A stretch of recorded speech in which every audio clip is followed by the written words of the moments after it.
기억의 조각, 빛바랜 캔버스. 희뿌연 새벽 공기가 창문 틈으로 스며들었다. 서울 외곽 낡은 연립주택의 작은 방. 오수연은 침대맡에 웅크린 채 잠들지 못하고 있었다. 78. 시간은 그녀의 몸에 깊은 골을 파고 기억 위에는 짙은 안개를 드리웠다. 창밖 가로등 불빛이 방 안을 어슴풀에 비추자 벽에 걸린 낡은 스케치 하나가 희미하게 모습을 드러냈다. 젊은 여인의 옆모습. 누구였을까? 어쩌면 자기 자신이었을지도. 기억나지 않았다. 손가락이 저절로 움직였다. 허공에 무언가를 그리는 시육을 했다. 익숙한 감각이었다. 아주 오래전 붓을 쥐고 캔버스 위를 누비던 그 느낌. 하지만 지금 그녀의 손에는 아무가 없었다. 텅 빈 손만이 허공을 더듬을 뿐이었다. 어머니, 일어나셨어요? 방문이 열리고 간병인 박은영 씨가 들어왔다. 40 중반의 그녀는 피곤한 기색이 역력했다. 오수연의 식사와 약을 챙기는 것이 그녀의 주된 일이었다. 오늘 날씨가 좋네요. 산책이라도 하실래요? 오수연은 대답 없이 창밖만 바라보았다. 박은영은 익숙하다는 듯 한숨을 내쉬며 아침 약을 챙겼다. 색색의 알약들. 이것들을 삼키고 나면 잠시 정신이 맑아지는 것 같기도 했지만 그것도 잠시뿐이었다. 안개는 금세 다시 몰려와 모든 것을 희미하게 만들었다. 그날 오후 박은영이 잠시 시장에 간 사이 오수연은 자신도 모르게 집을 나섰다. 특별한 목적지는 없었다. 그저 발길 닿는 대로 걸었다. 익숙한 듯 낯선 거리. 버스를 몇 번이나 갈아탔는지 기억나지 않았다. 문득 정신을 차렸을 때 그녀는 인사동의 한복판에 서 있었다. 고풍스러운 건물들과 현대적인 갤러리들이 어우러진 거리. 젊은 시절 이곳을 얼마나 많이 거닐었던가. 희미한 기억의 파편들이 떠오르려다 흩어졌다. 한 갤러리 쇼윈도 너머로 보이는 그림 하나가 그녀의 발길을 붙잡았다. 강렬한 색채와 역동적인 구도. 분명 낯선 그림인데 이상하게도 가슴 한구석이 아릿하게 저려왔다. 마치 오래전 잃어버린 자식을 만난 듯한 기분이었다. 자신도 모르게 갤러리 안으로 들어섰다. 하얗고 미니멀한 인테리어. 고급스럽지만 차가운 공기가 감돌았다. 사람들은 조용히 그림을 감상하고 있었다. 오수연은 홀린 듯 쇼윈도에서 보았던 그림 앞으로 다가갔다. 기억의 잔상이라는 제목 아래 작가 미상이라고 적혀 있었다. 아, 나지막한 탄성이 터져 나왔다. 그림 속 풍경, 붓터치 하나하나가 마치 자신의 살 것처럼 느껴졌다. 저 붉은색은 분명 자신이 즐겨 쓰던 카드림 레드였다. 저 거친 질감은 나이프로 물감을 덧칠하며 만들어낸 것이었다. 어떻게 알 수 있는 걸까? 기억나지 않는데 몸이 기억하고 있었다. 그녀는 그림에 더 가까이 다가가려 했다. 손을 뻗어 그림 표면을 만져보고 싶었다. 그때였다. 할머니, 여기서 이러시면 안 됩니다. 젊은 직원이 다가와 그녀를 제지했다. 오수연은 당황한 표정으로 직원을 바라보았다. 자신의 행동이 이상하다는 것을 어렴풋이 느꼈지만 그림에서 눈을 뗄 수가 없었다. 오수연은 멍하니 그림만 바라보았다. 직원은 난처한 표정을 지으며 다시 한번 말했다. 할머니, 그림에 너무 가까이 가시면 안 돼요. 다른 분들 관람에 방해가 됩니다. 그녀의 허름한 옷차림, 초점 없는 눈빛, 누가 봐도 이곳과는 어울리지 않는 행색이었다. 주변 사람들이 수군거리는 소리가 들려왔다. 부끄러움과 서러움이 동시에 밀려왔지만 발길이 떨어지지 않았다. 저 그림은 분명 무슨 일이죠? 날카롭고 차가운 목소리가 들려왔다. 갤러리 큐레이터 김지영이었다. 40 중반의 그녀는 세련된 정장 차림에 이스의 흐트러짐도 없는 모습이었다. 갤러리의 명성과 자신의 커리어를 무엇보다 중요하게 생각하는 인물이었다. 그녀는 오수연을 위아래로 훑어보더니 미간을 찌푸렸다. 아, 큐레이터님, 이 할머니께서 계속 그림에 손을 대려고 하셔서. 직원이 쩔쩔매며 설명했다. 김지영은 싸늘한 눈빛으로 오수연을 쏘아보았다. 할머니, 여긴 아무나 들어와서 소란 피우는 곳이 아닙니다. 당장 나가주시죠. 그녀의 목소리에는 경멸감이 노골적으로 묻어났다. 오수연은 움찔했지만 여전히 그림에서 시선을 떼지 못했다. 떨리는 목소리로 중얼거렸다. 네, 내 그림인데. 네? 뭐라고요? 김지영의 목소리가 한 톤 높아졌다. 할머니, 지금 제정신이세요? 여기가 어디라 그런 말씀을 하십니까? 어서 경비 불러서 내보내세요. 직원이 경비를 부르러 달려가려는 순간 한 청년이 그들 사이로 끼어들었다. 잠깐만요. 미술학도 강민준이었다. 24살의 그는 앳된 얼굴이었지만 눈빛만은 진지하고 깊었다. 그는 아까부터 오수연의 모습을 유심히 지켜보고 있었다. 그녀가 그림 앞에서 중얼거리는 소리, 그림을 바라보는 애처로운 눈빛에서 무언가 심상치 않음을 느꼈던 것이다. 할머니께서 뭔가 오해가 있으신 것 같은데 제가 한번 말씀 나눠봐도 될까요?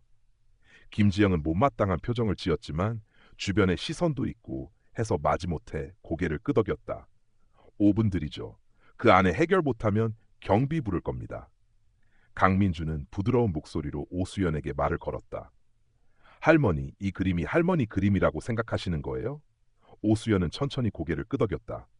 그녀의 눈에는 눈물이 그렁그렁 맺혀 있었다. 저기, 저 구석에 내 이름 있었는데. 그녀는 그림의 오른쪽 하단 구석을 가리켰다.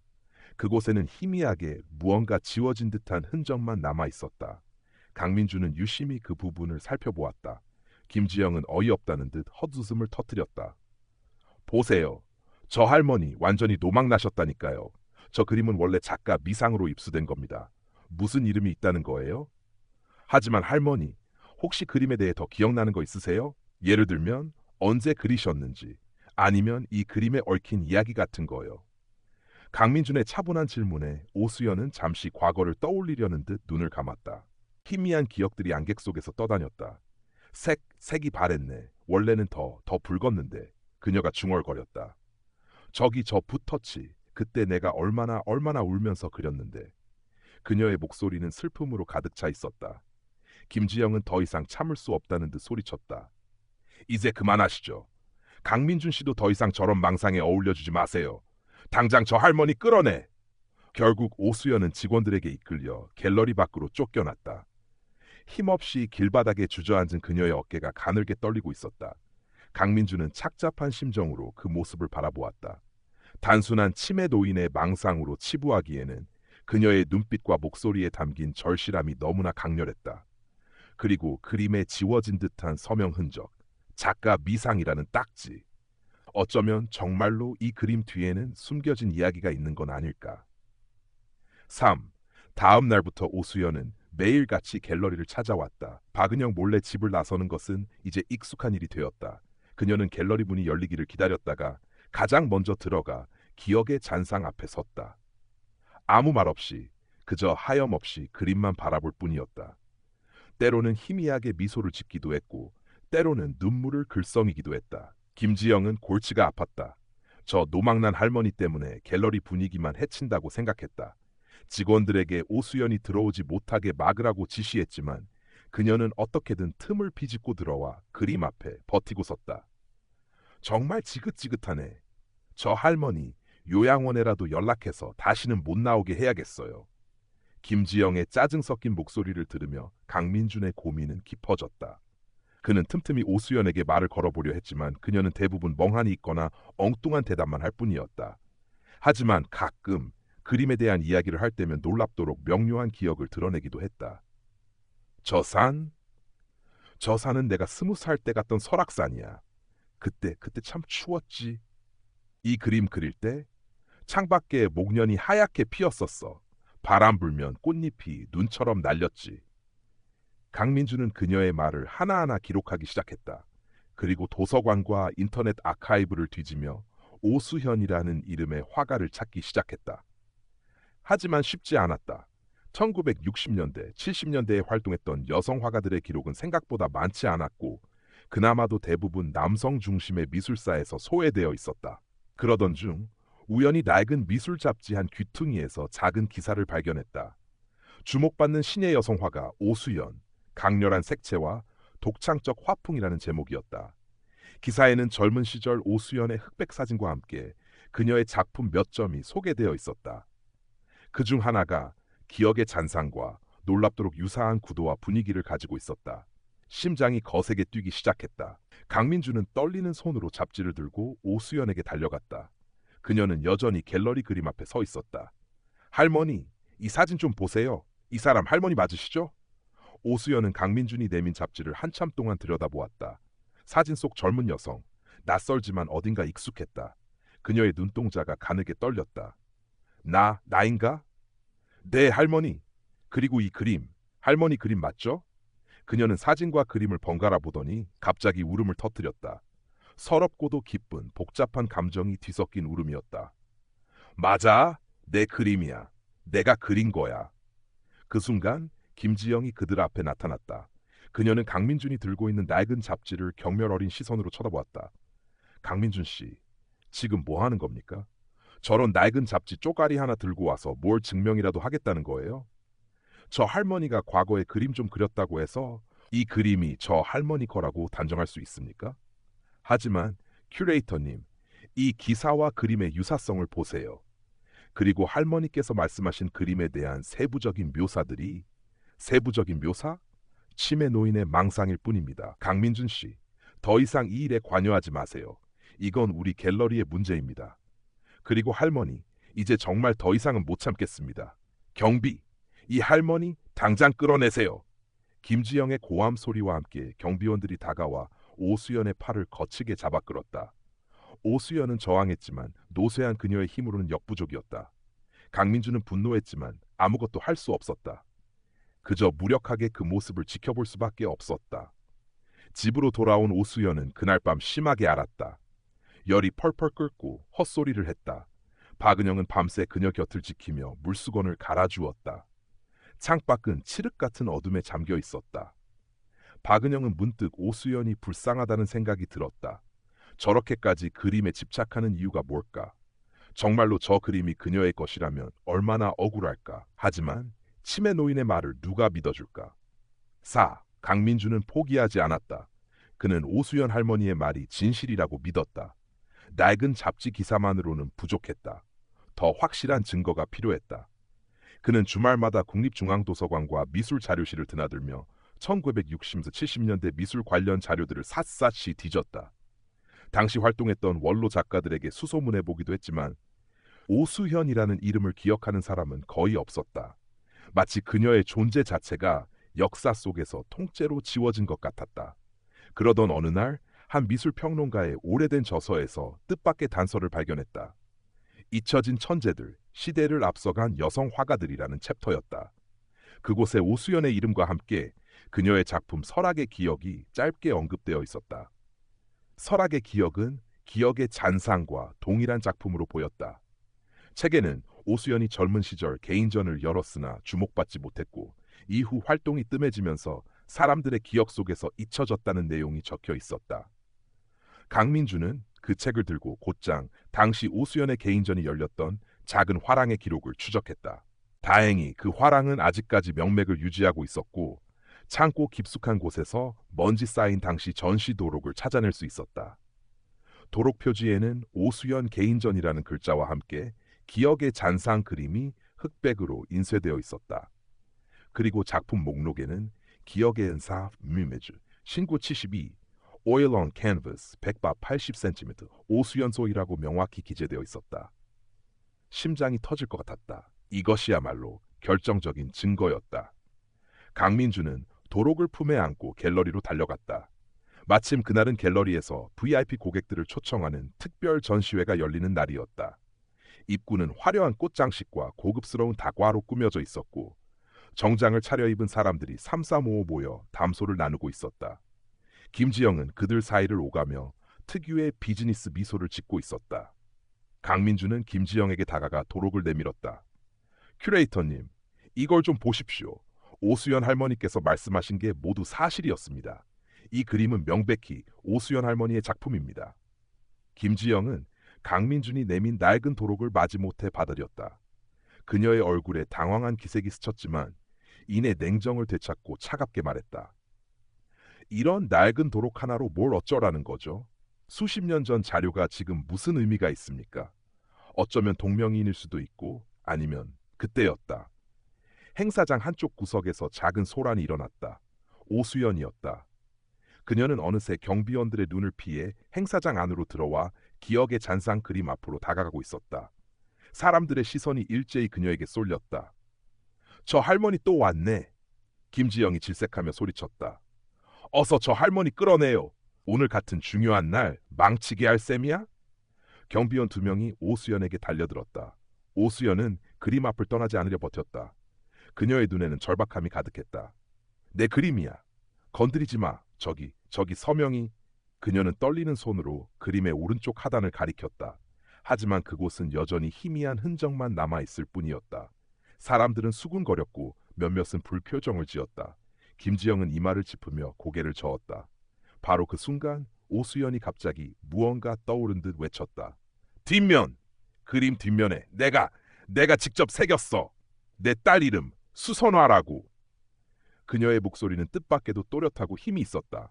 행사장의 모든 사람들이 숨을 죽였다. 김지영도 강민준도 심지어 오수연을 끌어내려던 경비원들조차 움직임을 멈췄다. 강민준이 먼저 정신을 차리고 외쳤다. 그림 뒷면을 확인해 봅시다. 지금 당장요. 김지영은 망설였다. 만약 저 할머니 말이 사실이라면 상상만 해도 끔찍했다. 하지만 이미 모든 사람들의 이목이 집중된 상황이었다. 어쩔 수 없이 직원에게 지시했다. 그림 내려서 뒷면 확인해봐요. 직원 2명이 조심스럽게 그림을 벽에서 내렸다. 캔버스 뒷면은 세월의 흔적으로 누렇게 변색되어 있었다. 모두의 시선이 캔버스 뒷면에 고정되었다. 그리고 그곳에 희미하지만 분명하게 날카로운 것으로 새겨진 글씨가 있었다. 수선화에게 엄마가. 글씨체는 다소 투박했지만 한자 한자 정성스럽게 새긴 흔적이 역력했다. 수선화. 오수연이 젊은 시절 잃어버린 딸의 이름이었다. 그 누구도 알지 못했던 오직 그녀만이 간직하고 있던 비밀이었다. 오. 정적이 흘렀다. 김지영의 얼굴은 하얗게 질려 있었다. 강민주는 벅찬 감정에 말을 잇지 못했다. 오수연은 그림 뒷면의 글씨를 어루만지며 조용히 눈물을 흘렸다. 그 눈물은 수십 년 동안 묻어두었던 슬픔과 그리움, 그리고 마침내 되찾은 진실에 대한 안도감의 눈물이었다. 그때 행사장 한쪽에서 낮은 탄성이 터져 나왔다. 백발이 성성한 한 노신사가 천천히 오수연에게 다가오고 있었다. 그는 국내 미술계의 원로 평론가인 이정섭 선생이었다. 맙소사, 오수연 화백. 정말 오수연 화백이셨군요. 살아계실 줄은 꿈에도 몰랐습니다. 이정섭 선생은 감격에 겨운 목소리로 말했다. 그는 젊은 시절 오수연의 재능을 눈여겨보았지만 어느 순간 그녀가 호연히 자취를 감추어 안타까워했던 기억을 떠올렸다. 이 그림, 기억의 잔상. 제가 기억합니다. 수십 년 전 당신의 개인전에서 보았던 작품입니다. 그때도 이 그림 앞에서 한참을 머물렀었죠. 그 강렬함과 슬픔을 잊을 수가 없었습니다. 원로 평론가의 증언은 쐐기를 박았다. 더 이상 누구도 오수연의 말을 의심하지 않았다. 김지영은 그 자리에 주저앉을 듯 휘청거렸다. 그녀의 야망과 오만함이 한순간에 무너져 내리는 순간이었다. 사건은 삽시간에 언론을 통해 알려졌다. 잊혀진 천재 여성 화가 수십 년 만에 극적으로 재발견되다. 갤러리의 추악한 민낯, 치매 노인 화가 능멸 파문. 기사들은 연일 쏟아져 나왔고 갤러리는 엄청난 비난과 함께 존폐 위기에 놓였다. 김지영은 결국 모든 책임을 지고 큐레이터직에서 물러났으며 미술계에서 사실상 퇴출당했다. 오수연의 집에는 연일 기자들과 미술 관계자들의 발길이 이어졌다. 박은영은 갑작스러운 상황 변화에 어쩔 줄 몰라 하면서도 헌신적으로 오수연을 돌보았다. 그녀는 이제 오수연을 단순한 치매 노인이 아닌 한 시대를 풍미했던 위대한 예술가로 바라보게 되었다. 오수연의 치매 증상은 여전했지만 이전과는 확연히 달라진 모습이었다. 눈빛에는 생기가 돌았고 표정은 한결 편안해 보였다. 자신의 정체성을 되찾고 세상으로부터 인정받는다는 것이 그녀에게 얼마나 큰 위안이 되었는지 짐작할 수 있었다. 그녀는 찾아오는 사람들에게 자신의 그림 이야기를 들려주었고 때로는 강민준의 도움을 받아 작은 스케치를 하기도 했다. 기억은 여전히 오락가락했지만 그림에 대한 열정만큼은 희미해지지 않았다. 강민준은 오수연의 법적 대리인을 자처하며 그녀의 권리를 되찾기 위해 동분서주했다. 기억의 잔상은 물론 과거 그녀의 작품들이 하나둘씩 세상의 모습을 드러내기 시작했다. 몇몇 작품들은 개인 소장가들이나 작은 미술관 창고에서 발견되었고 어떤 작품들은 이미 다른 작가의 이름으로 유통되고 있기도 했다. 강민준은 그 모든 것을 바로잡기 위해 노력했다. 몇 달 후 서울의 한 유서 깊은 미술관에서 오수연의 회고전이 열렸다. 오수연, 잊혀진 빛을 되찾다라는 제목의 전시회였다. 개막식 날 휠체어에 앉은 오수연은 수많은 사람들의 박수와 환호 속에 전시장에 들어섰다. 벽면을 가득 채운 자신의 그림들, 젊은 시절의 열정과 고뇌, 사랑과 슬픔이 고스란히 담겨 있는 작품들이었다. 그녀는 기억의 잔상 앞에 멈춰섰다. 이제는 당당히 오수연조이라는 이름표가 붙어 있는 그림이었다. 그림 속 풍경은 여전히 강렬하고 아름다웠다. 오수연은 그림을 가만히 바라보았다. 희미한 미소가 그녀의 입가에 떠올랐다. 옆에는 강민준이 그리고 조금은 멋쩍은 표정의 박은영이 함께 서 있었다. 어머니, 아니, 선생님, 정말 대단하십니다. 박은영이 떨리는 목소리로 말했다. 오수연은 천천히 고개를 돌려 그녀를 바라보았다. 그리고 처음으로 박은영의 이름을 정확히 불렀다. 은영 씨, 고마워요. 그 한마디에 박은영은 그만 눈물을 쏟고 말았다. 전시회는 대성공이었다. 사람들은 잊혀졌던 천재 화가의 드라마틱한 재발견에 열광했고 그녀의 작품이 지닌 예술적 가치에 깊이 매료되었다. 오수연은 다시 한번 세상의 주목을 받는 예술가가 되었다. 하지만 그녀에게 가장 중요했던 것은 명성이나 부가 아니었다. 잃어버렸던 자신의 이름과 목소리를 되찾았다는 것, 그리고 자신의 삶이 헛되지 않았음을 확인받았다는 사실이었다. 기억은 여전히 안개처럼 희미했지만 그녀의 마음속에는 따뜻한 햇살이 비치고 있었다. 회고전이 끝나고 며칠 뒤 오수연은 자신의 낡은 연립주택 작은 방에서 조용히 눈을 감았다. 그녀의 손에는 작은 스케치북과 몽당 연필이 쥐어져 있었다. 스케치북 첫 장에는 서툰 솜씨로 그려진 수선화 한 송이가 그려져 있었고 그 아래에는 내 딸 수선화에게 사랑한다 라고 적혀 있었다. 그녀의 마지막 기억은 가장 아프고도 가장 소중했던 기억의 조각이었을 것이다. 강민주는 그녀의 유품을 정리하다 그 스케치북을 발견하고 한참 동안 눈물을 흘렸다. 그는 오수연의 이야기를 책으로 엮어 세상에 알리기로 결심했다. 그녀의 산과 예술이 다시는 잊혀지지 않도록. 봄이 다시 찾아왔다. 인사동 갤러리 거리에는 여전히 많은 사람들이 오갔다. 그중 한 갤러리 쇼윈도에는 오수연의 기억의 잔상 복제품이 걸려 있었다. 그림 아래에는 이런 문구가 적혀